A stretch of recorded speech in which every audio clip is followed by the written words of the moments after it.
ground orchids are coming up in the rain or after the rain.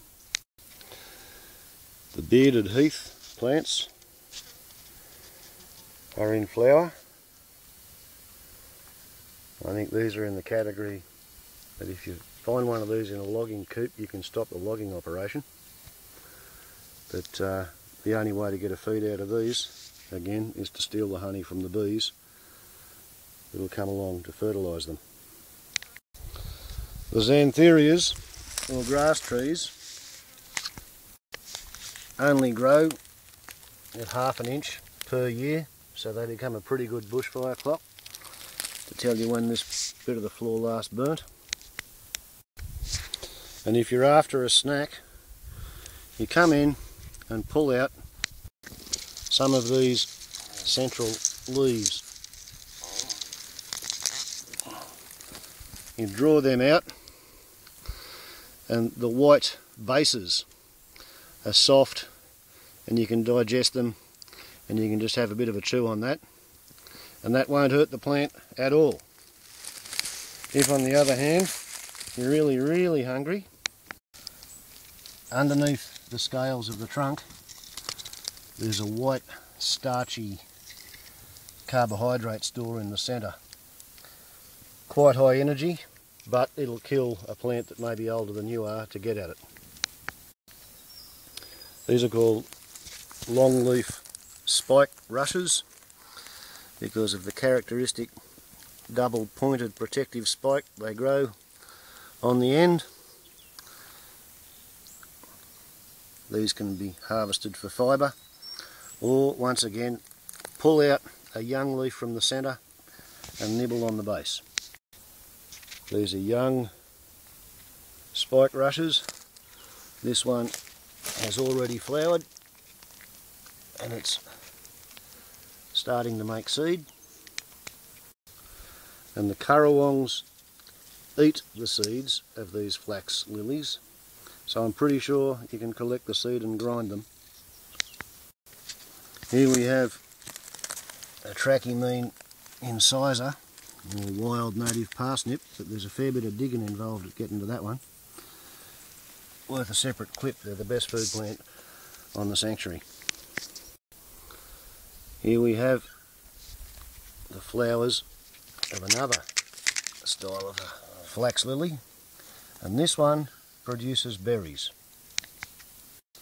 To give itself a chance of escaping the swamp wallabies, this one's growing inside the spikes of a longleaf spike rush, whereas this different flax lily has actually already got a few little berries starting to happen, and it's living inside the protection of a flax lily, a different species of the flax lily.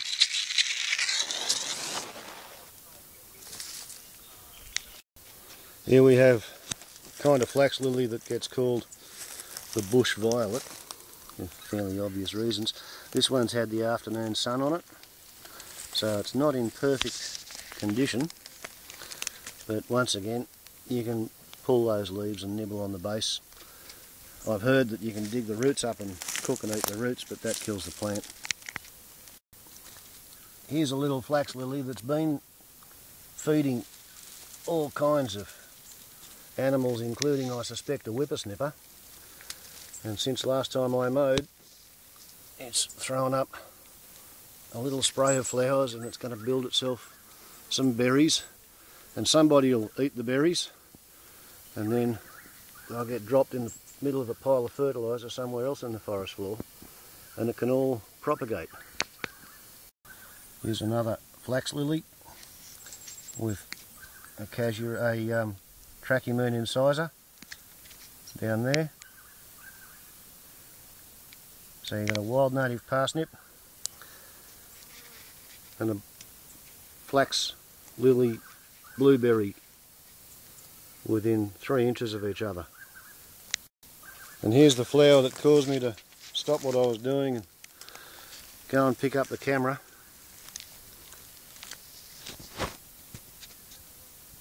Isn't it beautiful? I think they're an absolutely delightful sight.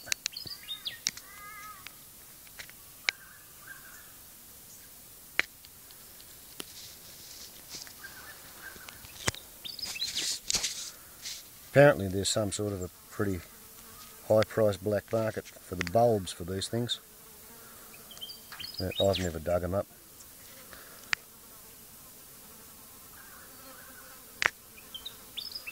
I think people should grow them from seed if they want these in the towns. And this is another berry producing heath plant, if I'm not mistaken. I could be. I have got one that has leaves about like that and grows about that high, but they don't produce berries every year. So, despite all appearances, it is in fact a food forest, not merely a bushfire trap. You want to think about that when you reckon on judging the legend of how the Europeans allegedly improved Australia. Once upon a time, 2 hours per person per day got you all your food, shelter and clothing. The rest of the time was free for philosophy. When living in the eucalyptus food forest.